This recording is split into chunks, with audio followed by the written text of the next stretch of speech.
Bollywood silver screen presenting truth और dare. इस कहानी की शुरुआत में गिज़ेल नाम की एक लड़की को दिखाया जाता है जो एक स्टोर में जाती है। उसके सिर पर चोट के घाव का निशान भी होता है। वो स्टोर के ओनर के पास जब जाती है तो स्टोर का ओनर उससे पूछता है ट्रुथ और डेयर। ये सुनकर गिज़ेल बुरी तरह से डर जाती है। वो कहती है कि अब मैं इस गेम को नहीं खेलना चाहती, लेकिन वो बार बार उससे एक ही सवाल पूछता है और इसके बाद स्टोर में ही खड़ी एक लड़की को वो मार देती है। वहीं दूसरी तरफ हमें ओलिविया नाम की एक लड़की को दिखाया जाता है जो अपने कॉलेज के दोस्तों के ग्रुप के साथ मैक्सिको आती है। ये सब के सब यहाँ पर बहुत एंजॉय करते हैं और अब जब ये सब के सब क्लब में होते हैं तभी ओलिविया की मुलाकात एक लड़के से होती है जिसका नाम कार्टर होता है। जल्दी कार्टर से उसकी अच्छी बातचीत होना शुरू हो जाती है।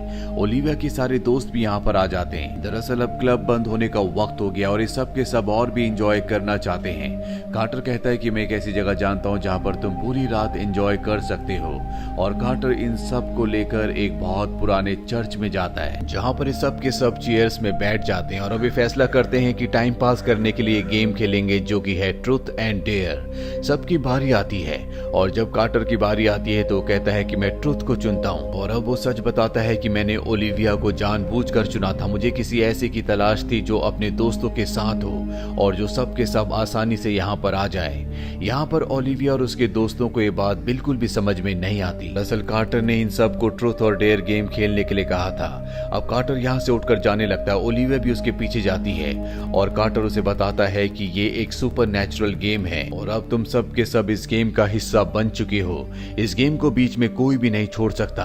अगर किसी को कोई टास्क दिया गया, कोई डेयर दिया गया और उसने उस डेयर को पूरा नहीं किया या गेम छोड़ने की कोशिश की तो उसकी मौत हो जाएगी। और ये कहकर कार्टर यहाँ से निकल जाता है। ओलिविया को उसकी बात पर बिल्कुल भी यकीन नहीं होता। कार्टर की बात से वो थोड़ा सा घबरा गई होती है। अभी अपने दोस्तों के साथ वापस अपने शहर में आ जाती है और अगले दिन जब वो कॉलेज जाती है तो देखती है कि उसके डेस्क पर किसी ने लिखा होता है ट्रुथ और डेयर। उसे लगता है कि ये किसी का मजाक है और जब वो घर आती है और लेटर बॉक्स से लेटर्स निकालती है तो उसमें एक ब्रोशर भी होता है। उस ब्रोशर में भी लिखा होता है ट्रुथ और डेयर। ओलिविया को लगता है कि कोई उसे परेशान करने के लिए उसके साथ ऐसा कर रहा है और अगले दिन जब वो कॉलेज से निकलती है तो देखती है कि उसकी गाड़ी पर किसी ने ट्रुथ और डेयर लिखा हुआ है। वो देखकर बहुत ज्यादा इरिटेट होना शुरू हो जाती है। उसके पीछे दो लड़के खड़े होते हैं। उसे लगता है कि ये इन्हीं की हरकत है, इसीलिए वो उन्हें उल्टा सीधा कहती है और सीधा लाइब्रेरी में आ जाती है और लाइब्रेरी में वो देखती है कि हर एक इंसान उसे अजीब नजरों से देख रहा है। ऐसा लगता है कि वो सब ज़ॉम्बीज बन चुके हैं और वो उसे चारों तरफ से घेर लेते हैं और यहाँ पर जितने भी लोग होते हैं वो सब के सब उससे एक ही सवाल पूछ रहे होते हैं और वो होता है ट्रुथ और डेयर। ओलिविया इतना डर जाती है कि डर में वो ट्रुथ को चुन लेती है और अब सब के सब उससे एक ही सवाल पूछते हैं कि तुम्हारी जो बेस्ट फ्रेंड है जिसका नाम मार्की है वो अपना कौन सा राज छुपा रही है। वो कह देती है कि मार्की अपने बॉयफ्रेंड लूकस को धोखा दे रही है, वो उसे चीट कर रही है। और जैसे वो ये ट्रुथ बताती है वो देखती है लाइब्रेरी में सब कुछ नॉर्मल होता है। जो कुछ दिख रहा था वो सिर्फ उसे ही दिख रहा होता है। यहाँ पर उसकी बेस्ट फ्रेंड मार्की और उसका बॉयफ्रेंड लूकस भी बैठा होता है। लूकस इस बात को सुन लेता है, इसीलिए मार्की को छोड़कर चला जाता है और जब मार्की उसके पीछे जा रही होती है तो ओलिविया उसका हाथ पकड़ लेती है और उसे सॉरी कहती है, लेकिन मार्की उसे इस बात के लिए माफ नहीं कर सकती, इसीलिए वो वहां से चली जाती है। अब हमें दिखाया जाता है कि ओलिविया का एक दोस्त जो कि पूल खेल रहा होता है वो एक लड़की के पास जाता है, उससे बात करने की कोशिश करता है और जब लड़की वहां से जाने लगती है तभी उसे कुछ हो जाता है। वो पूरी तरह से बदल जाती है और पलटकर ओलिविया के दोस्त से एक ही सवाल पूछती है, ट्रुथ और डेयर। वो डेयर चुनता है और वो लड़की जो उसे डेयर देती है वो उस डेयर को पूरा नहीं करता, जिसके बाद उसका दिमाग अपने कंट्रोल से आउट हो जाता है और वो पूल टेबल पर चढ़कर इस तरह से गिरता है कि उसकी मृत्यु हो जाती है। वहीं हमें ओलिविया को दिखाया जाता है जो अपने बाकी दोस्तों को बता रही होती है कि ट्रुथ और गेम एक सच्ची गेम है, ये एक सुपर नेचुरल गेम है और जल्दी हमें इसका कोई ना कोई हल निकालना होगा। लेकिन ओलिविया की बात पर उसका कोई भी दोस्त यकीन नहीं करता और तभी सबके मोबाइल पर इनके उसी दोस्त का वीडियो आता है जो पूल टेबल से गिर गया था, जिसकी मृत्यु हो चुकी है। और अब ओलिविया और उसके सभी दोस्तों को यकीन हो जाता है कि कार्टर ने जो कुछ कहा था वो पूरी तरह से सच है। ये ट्रुथ और डेयर गेम में फंस चुके हैं। लेकिन यहाँ पर जो लूकस होता है वो ओलिविया की बातों पर यकीन नहीं करता और यहाँ से निकल जाता है। तभी वो रास्ते में देखता है कि एक दीवार पर लिखा होता है ट्रुथ और डेयर। उसे लगता है कि कोई उसके साथ मजाक कर रहा है, लेकिन उसको यकीन तब होता है जब उसके हाथ में अपने आप ही ट्रुथ और डेयर लिखना शुरू हो जाता है, जिससे उसे बहुत तकलीफ होती है। इसके बाद वो वो ओलिविया को कॉल करता है और उसे बताता है कि मैं तुम्हारी दोस्त मार्की को नहीं बल्कि तुम्हें हमेशा से पसंद किया करता था।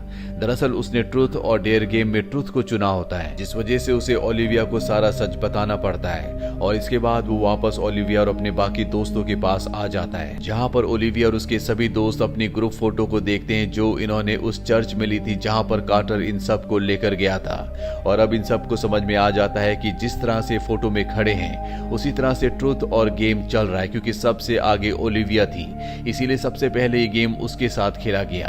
और अब बारी होती है उसकी बेस्ट फ्रेंड माकी की। तभी माकी के मोबाइल में एक मैसेज आता है जिसमें लिखा होता है ट्रुथ और डेयर। माकी को कहा जाता है कि तुम इसे रिप्लाई करो। माकी डेयर लिखकर रिप्लाई करती है और इसके बाद उसे डेयर दिया जाता है जिसमें उसे अपनी दोस्त ओलिविया का हाथ तोड़ना है, लेकिन वो ऐसा करने से मना कर देती है। और ओलिविया को पता है कि अगर उसने ऐसा नहीं किया तो उसकी भी मृत्यु हो जाएगी, इसीलिए वो अपनी दोस्त को कहती है कि तुम्हें मेरा हाथ तोड़ना होगा और उसे जबरदस्ती अपना हाथ तुड़वा देती है। जिसके बाद ये सब के सब हॉस्पिटल में आते हैं, जहाँ पर इन्हीं के एक दोस्त के सामने एक बूढ़ा आदमी आ जाता है जो अपनी सेंसेस में नहीं होता और वो उससे कहता है कि ट्रुथ और डेयर। वो ट्रुथ चूज करता है और इसके बाद वो अपने बाकी दोस्तों के पास जाता और बताता है कि मुझसे भी सवाल पूछा गया था ट्रुथ और डेयर, मैंने ट्रुथ चुना, जिसके बाद मुझे अपने पिता को सारी सच्चाई बतानी थी और मैंने उन्हें अपनी सारी सच्चाई बता दी, जिसके बाद मुझे अच्छा लग रहा है। और अब ये एक बार फिर से फोटो देखते हैं जिससे इन्हें पता चल जाता है कि अब किसकी बारी है। और इनका वो दोस्त इनके साथ इस वक्त नहीं होता, दरअसल आज उसका इंटरव्यू है। हालांकि ये उसे मैसेज करके अवेयर करने की कोशिश करते हैं, लेकिन वो इनके मैसेजेस पर ध्यान नहीं देता। और जब वो इंटरव्यू देने के लिए जाता है तो वहां अंदर जो लेडी होती है उसकी शक्ल बदल जाती है और वो उससे पूछती है ट्रुथ और डेयर। वो ट्रुथ को चुनता है लेकिन झूठ बोल देता है, जिस वजह से उसका माइंड उसके कंट्रोल से पूरी तरह से आउट हो जाता है। वो पूरी तरह से बदल कर अपनी ही जान ले लेता है। ओलिविया और उसके सभी दोस्त अपने दो साथियों को खोने से बहुत ज्यादा परेशान होते हैं और अब वो तय करते हैं कि वो कार्टर को ढूंढेंगे, क्योंकि उसी की वजह से गेम शुरू हुआ था, उसी ने इस गेम को शुरू किया था। वो कार्टर को ऑनलाइन ढूंढने की कोशिश करते हैं लेकिन इन्हें कार्टर नहीं मिलता। और जब ये गूगल पर ट्रुथ एंड डेयर टाइप करते हैं तो वहां पर इन्हें उस लड़की की प्रोफाइल दिखती है जिसका नाम गिज़ेल है, जिसे इस कहानी की शुरुआत में दिखाया गया था, जो एक स्टोर में गई थी। और अब गिज़ेल की प्रोफाइल में जाकर एक फोटो देखते हैं और उस फोटो में पीछे कार्टर भी खड़ा होता है। अभी अपने फेक अकाउंट से गिज़ेल से कांटेक्ट करते हैं और उससे मिलने के लिए कहते हैं, और फिलहाल उसका कोई भी रिप्लाई नहीं आता। दरअसल पुलिस भी उसके पीछे होती है।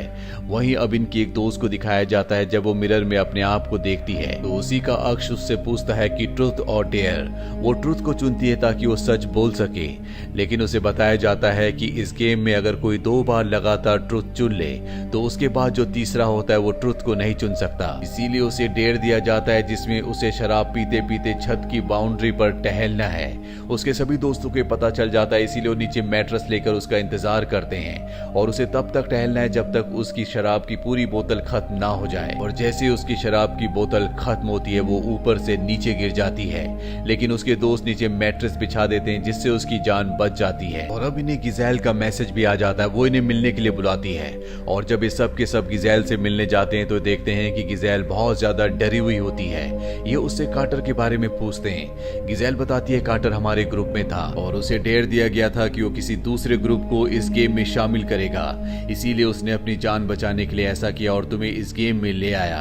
अब बातें करते करते गिज़ेल ओलिविया का नाम ले लेती है, जिससे सब हैरान हो जाते हैं क्योंकि ये पहली बार मिले होते हैं। और तभी गिज़ेल गन निकालकर ओलिविया को मारने की कोशिश करती है, लेकिन उसके दोस्त उसे बचा लेते हैं और गिज़ेल को पकड़ लेते हैं। दरअसल उसे डेयर दिया गया था कि उसे ओलिविया को मारना है, और अब जब वो उसे नहीं मार पाई तो वो अपना डेयर पूरा नहीं कर पाई।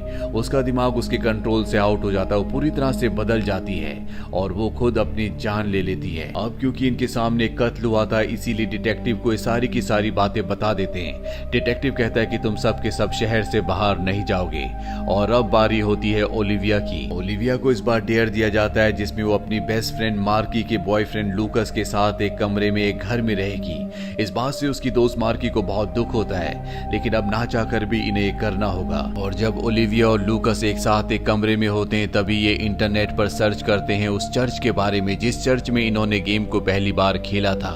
इन्हें पता चलता है कि उस चर्च में बहुत सारी नन्स थी जो सब की सब मारी गई थी, लेकिन एक नन बच गई थी। और अभी दोनों की दोनों वापस उसी शहर में आ जाते हैं जहां पर चर्च है। ये उस नन से मिलते हैं जो अब बोल नहीं सकती। वो लिखकर इन्हें बताती है कि जब मैं उस चर्च में नन थी तो वहां का जो प्रीस्ट था वो हम सबको फिजिकली अब्यूज करता था, इसीलिए मैंने मंत्रों की शक्ति से एक डीमन को प्रीस्ट को मारने के लिए बुलाया। उस डीमन ने प्रीस्ट को तो मार दिया, लेकिन इसके बाद उसने ट्रूथ और डेयर गेम को अपने काबू में कर लिया, जिसके बाद उस डीमन ने ट्रूथ और डेयर गेम की मदद से वहां पर सभी नन्स को मार दिया। लेकिन मैं जानती थी कि एक मंत्र है जिससे उसे कैद किया जा सकता है। मैंने उस मंत्र को 7 बार पढ़ा और इसके बाद अपनी जुबान की मुझे आहुति देनी पड़ी, जिस वजह से उस डीमन को एक पॉट में मैंने कैद कर दिया। लेकिन अब शायद वो दोबारा आजाद हो चुका है, और अगर तुम उसे दोबारा से कैद करना चाहते हो तो तुम्हें भी वही करना होगा जो मैंने किया था। और वो इन दोनों को एक पॉट भी देती है। दरअसल उस डीमन को चर्च में जब कैद कर दिया गया था तो उसके बाद कार्टर अपने दोस्तों के साथ वहां पर गया था और गलती से उससे वो पॉट टूट गया, जिस वजह से डीमन आजाद हो गया और वो सब के सब इस गेम का हिस्सा बन गए। जिसके बाद कार्टर ने ओलिविया और उनके दोस्तों को भी अपनी जान बचाने के लिए इस गेम का हिस्सा बना दिया। और अब ये किसी भी तरह से कार्टर को ढूंढना चाहते हैं, क्योंकि जिसने डीमन को आजाद किया था वही उसे कैद भी कर सकता है। इन्हें पता चलता है कि उसका असली नाम सैम है। ये उसके अपार्टमेंट तक पहुंच जाते हैं जहां पर ये उसे अपने साथ चलने के लिए कहते हैं। हालांकि वो शुरू में मना कर देता है, लेकिन जब उसे गन पॉइंट पर लिया जाता है तो वो इनके साथ चलने के लिए मान जाता है। उस पुराने चर्च में ले जाने के बाद कार्टर यानी कि सैम को कहा जाता है कि तुम मंत्र को 7 बार पढ़ो। वो मंत्र को 7 बार पढ़ता है और इसके बाद उसे कहा जाता है कि तुम्हें अपनी जबान की, अपनी टंग की आहुति देनी होगी। हालांकि वो ऐसा नहीं करना चाहता, लेकिन उसे गन पॉइंट पर लेकर बताया जाता है कि अगर तुमने ऐसा नहीं किया तो हम कभी भी इस गेम से बाहर नहीं निकल पाएंगे। और अब वो ऐसा करने के लिए तैयार हो जाता है। पर तभी यहाँ पर बारी आ जाती है लूकस की, जिसे ट्रूथ और डेयर गेम खेलना है। और अब उसे डेयर दिया जाता है कि उसे मार्की में से या ओलिविया में से एक को मारना होगा, लेकिन वो इन दोनों में से किसी को नहीं मारना चाहता, इसीलिए वो इस जगह से चला जाता है। पर उसने अपना डेयर पूरा नहीं किया, इसीलिए वो अपना दिमागी संतुलन खोकर पूरी तरह से बदल जाता है।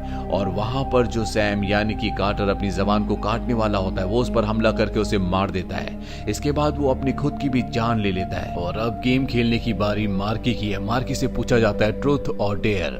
मार्की डेयर चुनती है और अब मार्की को कहा जाता है कि तुम्हें अपनी दोस्त ओलिविया को गोली मारनी होगी। वो उसकी हाथ पर शूट कर देती है। तभी ओलिविया मार्की से कहती कि मैं जानती हूँ कि शैतान तुम्हारे अंदर है, यानी कि अब वो भी इस गेम का हिस्सा है। और वो उससे पूछती है ट्रूथ और डेयर। शैतान कहता है ट्रूथ। ओलिविया उससे पूछती है कि हम इस गेम से कैसे निकल सकते हैं। वो कहता है कि अब कार्टर यानी कि सैम मारा जा चुका है, इसीलिए तुम इस गेम को छोड़कर नहीं जा सकते। तुम्हारी मौत के साथ ही गेम का अंत होगा। ये दोनों के दोनों समझ जाते हैं कि इनकी मौत निश्चित है, इसीलिए ओलिविया अपने यूट्यूब चैनल पर एक वीडियो अपलोड करती है जिसमें वो सबको वो सारी टर्म्स बताती है जो कभी कार्टर ने इन सबको बताई थी। और लास्ट में वो पूछती है ट्रूथ और डेयर, यानी कि जो भी इस वीडियो को देखेगा वो इस गेम का हिस्सा बन जाएगा।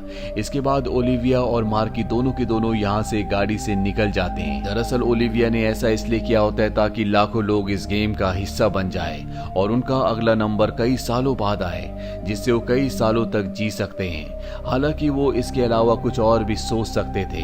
वो अपनी जान देकर लोगों को बचा सकते थे, लेकिन यहाँ पर ओलिविया को स्वार्थी दिखाया गया और उसने अपनी जान बचाने के लिए लाखों लोगों की जान को दांव पर लगा दिया।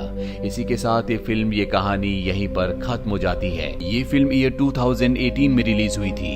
IMDb पर इसकी रेटिंग है 5.2। उम्मीद करते हैं कि ये कहानी आपको पसंद आई होगी।